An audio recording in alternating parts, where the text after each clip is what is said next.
Hey Crafties, welcome to another video. My name is Infiniti and I am here with one of those rare videos that I actually do. So it's been a very long time since I've done a make along. Like, I think the last one that I did was when I kind of first started the channel with my coffee button patch, which I think I might redo that video at some point, but not today. Today's make along is a knit along actually. As you guys see back here, my beautiful skirt, I am very happy with this skirt, and I thought, well, okay, I know I probably want to do a black top with it. I don't know yet, or maybe one of the colors that are in the skirt. Let me know down in the description, in the comments below, what color shirt or blouse should I wear with this skirt. Anyway, I still need to add the elastic to the waistband and all that. But back on track. I'm going to be making a shrug. I'm going to be knitting this shrug. Now, I think I want to use my wooden knitting needles. I don't know, they're a little bit longer. But for the skirt, I did use these. Are they Bates? Maybe Susan Boyle. I don't know. I don't remember the brand, but I got these from Walmart. I got these back in December when I was doing my unboxing, but I think I want to use these this time and kind of give these metal ones a break, and also just to test these out because I have yet to use them. So I thought, what better way to make progress on this thing. I have until about the end of September to finish this ensemble, and it's already July 30th, so you know, I got a month and I want to make sure I have plenty of time to get my piece together, or my pieces together, so that, you know, I can style and flaunt my stuff. So today's knit along, I'll be using a pair of 8mm knitting needles. These knitting needles have a 80 centimeter length, like from tip to tip, it's 80 centimeters. And I think that's like 31 inches, 30 inches, something like that. The yarn I'll be using is Lion Brand's Landscapes, and it is in the color Bazaar. Oh my god. The color Bazaar. As you can see, it works out in this beautiful stripe. So, you know, without further ado, I guess I'm going to go ahead and get started with this make-along. Alright Crafties, so like I said, this is going to be a very beginner basic tutorial. So for the most part of this tutorial, all you're going to need are these knitting needles. You will need a tape measure though, just to make sure that you have your measurements from elbow to elbow. And I want to grab mine from my corner here. So I have a really old and vintage one, which I feel is way more accurate than some of the newer ones that I have. This one's made out of suede, and you can tell that it's been well used. It was donated to me. So what I'm going to do, or what you want to do, is take measurements from elbow to elbow, so you can kind of span out, and at 14 inches it's lined up with my one elbow, and at 43 inches it is lined up with my other elbow. So what I want to do is take 43 and subtract 14, and when I do that, do some basic math here, I have 29 inches. So you're going to want to make sure that whatever pair of knitting needles that you use has a long enough cord to where it can support all of your stitches. So now I can kind of toss aside my tape measure back into the bin, and I can move my pad. What you want to do, what I find most helpful when working with this skein, is to identify that center string. So that might involve pulling out a chunk like this and having to search within that as well to find your center string, but it just causes less of a headache later. But that's totally up to you. This is only my opinion. A lot of people find it useful to roll their yarn into balls first, and yeah, so you know, there's options for you. So after you have found your center string, what you want to do is pull out enough yarn to do a long tail cast on. And if you don't know what that is, if this is your very first time trying to knit, I do have a tutorial on how to get started with knitting, which I will probably put in the card right about now. So go ahead and check that out. Okay, so what you want to do after you have your yarn situated, before you even start knitting, you're going to want to consider your gauge. So for this yarn, 16.5 stitches, as they say, and 22 rows of these stitches will equal a 4x4 swatch. So I've just rounded up to 17 stitches equals 4 inches.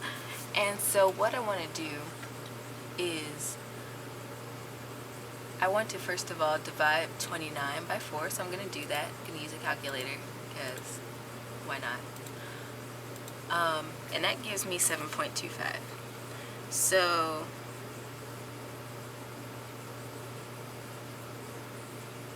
I would need 7.25 times 17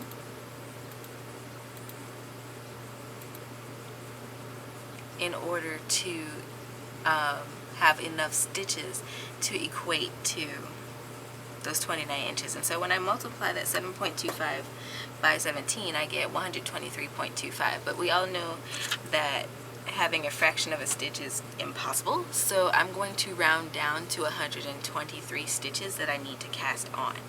So I will go on and create,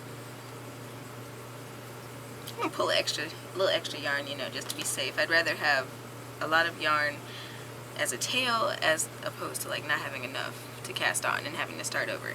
So to cast on, I'm going to move my yarn pile, my non-working yarn over here. What you're going to do is create a slip knot. Now I have my knitting needles here, and I want to get my little stopper, and I want to put on my other end of my knitting needle so my stitches do not slide off as I load my stitches on. So now I'm going to create a slip knot, and you can do this any number of ways. Again, if you're not familiar, I do have tutorials back on my channel. So I'm going to go ahead and do that.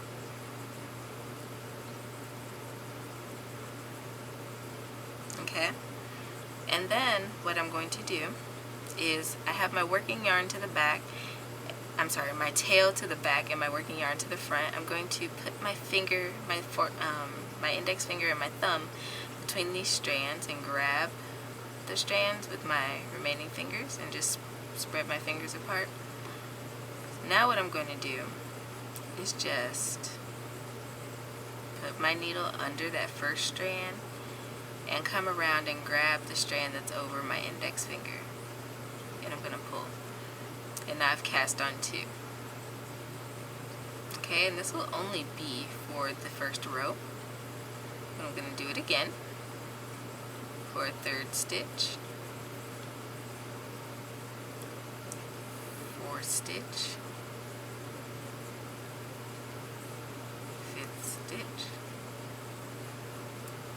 and all the way along until I reach my required amount of stitches.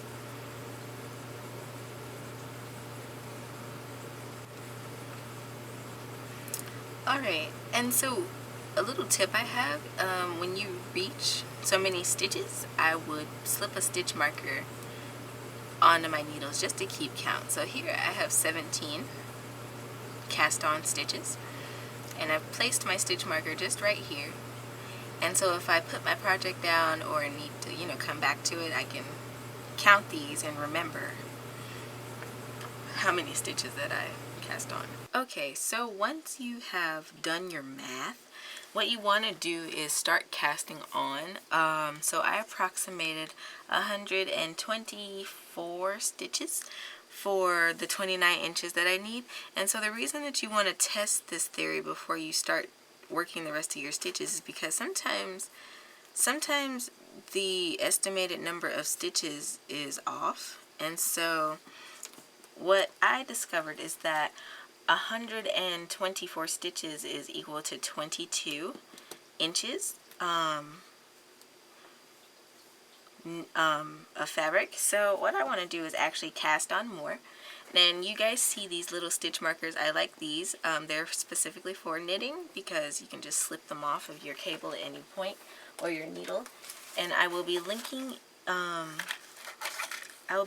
product page down in the description below for all the materials used in this tutorial. But what I want to do is dig out more of these if I can.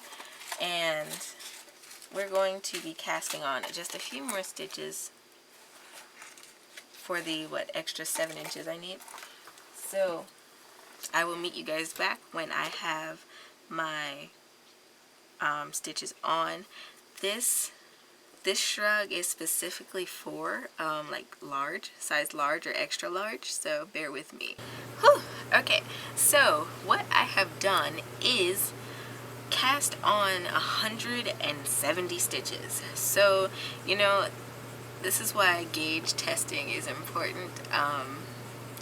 Also, I think needles matter because, again, I did use an 8mm pair of metal needles for my skirt, and these are wooden ones, so I don't know, you know, how that might have affected my stitches. But anywho, I have my 29 inches, and I have just snipped off my excess yarn from my tail so I don't accidentally end up knitting with that. And I'm gonna remove my little needle cap, and what I will do, or what we can start to do, is start knitting. So we will be working this in a flat panel, but again, the circular knitting needles, they help compensate for the space that you need for your stitches. So anyhow, we're just going to tension our yarn in our non-dominant hand, and we're going to of course be working with our needles in our right hand. So I'm just gonna go under here from the back, and we're just gonna make a knit stitch.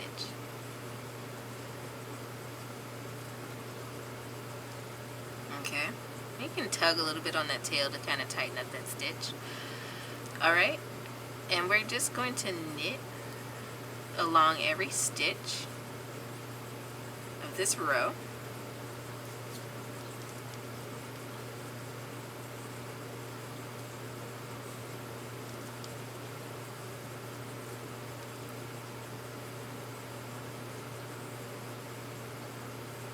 And you want to be sure that your tension isn't too tight.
Alright, so if you are making this in the size that I am making it, which is a large to extra large, you can start moving your stitch markers off once you get to this row of knitting.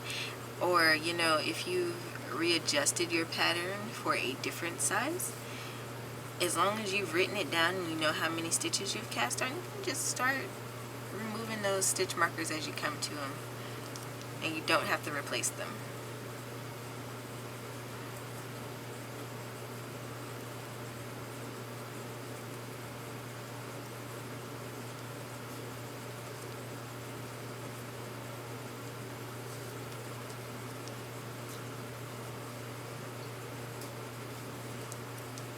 Alright guys, I am here at the last few stitches of this row.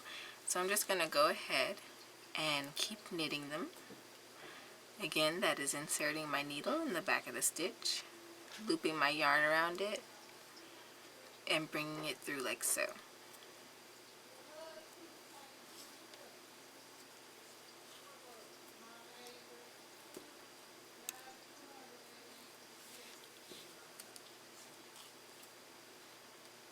And knitting off that last stitch.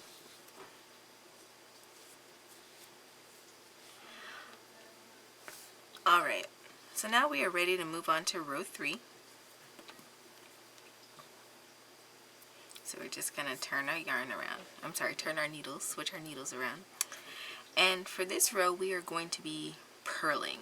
So to maintain a straight edge, I always knit the first stitch or two. In this case, I'm just going to knit the first 2 stitches. And I'll be knitting the last 2 stitches, but I'll be purling for all the stitches in between. So keeping that in mind, I'm going to move my yarn to the front, because when you're purling, your working yarn needs to be in front of your stitches before you start knitting. So I'm going to insert my needle in the front of the stitch this time. We are going to wrap our yarn around that needle, and we are going to pull it through. Okay, going to do that again. Inserting from the front, keeping our working yarn towards the front of us. We're going to wrap that yarn around that working needle and glide it, pulling up a loop. And we're going to do this all the way across. And when we do that, you'll notice that we're going to start getting a stockinette stitch, or the stocking stitch rather. And I'm doing this in this way because when I was knitting my skirt, I was knitting it in the round, and that automatically gives me the stockinette stitch. However, if you're knitting a flat panel, there's a little extra work you have to do in between there in order to get it to where you want. So I'm going to do this whole row in purling, and I'll meet you guys back when I have reached the end of this row. And I think I'm going to do maybe 40 rows today. So, and I'm going to be alternating rows 2 and rows 3. So basically after purling, I'm going to go back to knitting all the way across, and then I'm going to go back to purling all the way across, and I'm going to do that for the next 40 rows.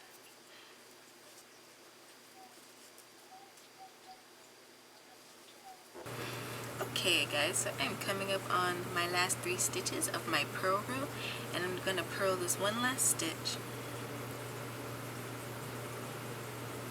Just like that. And now I'm going to knit my last 2 stitches because I knitted my first 2 stitches of this row.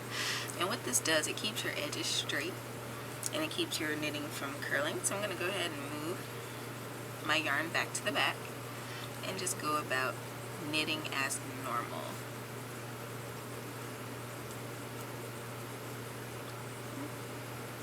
And 2.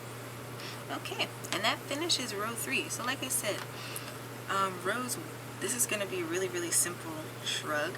So I'm going to go ahead and knit up to row 40 off camera, and I'll meet you guys back for another part probably next Tuesday. I have not decided yet. So let's look at a little review. First, we went over, testing our gauge and estimating our stitches. Then we went over casting on, and again, if you guys have any problems, at the end screen of this video I will link the how-to knitting playlist that I have on my channel, so you can go check those out as well. And then we went about knitting and purling kind of quickly. I didn't want to take too much of you guys' time today. So I hope you guys enjoyed this video. If so, go ahead, leave me a thumbs up, and don't forget to subscribe. Let me know down in the comments below what kind of videos you'd like to see in the future. And until next time guys, happy making.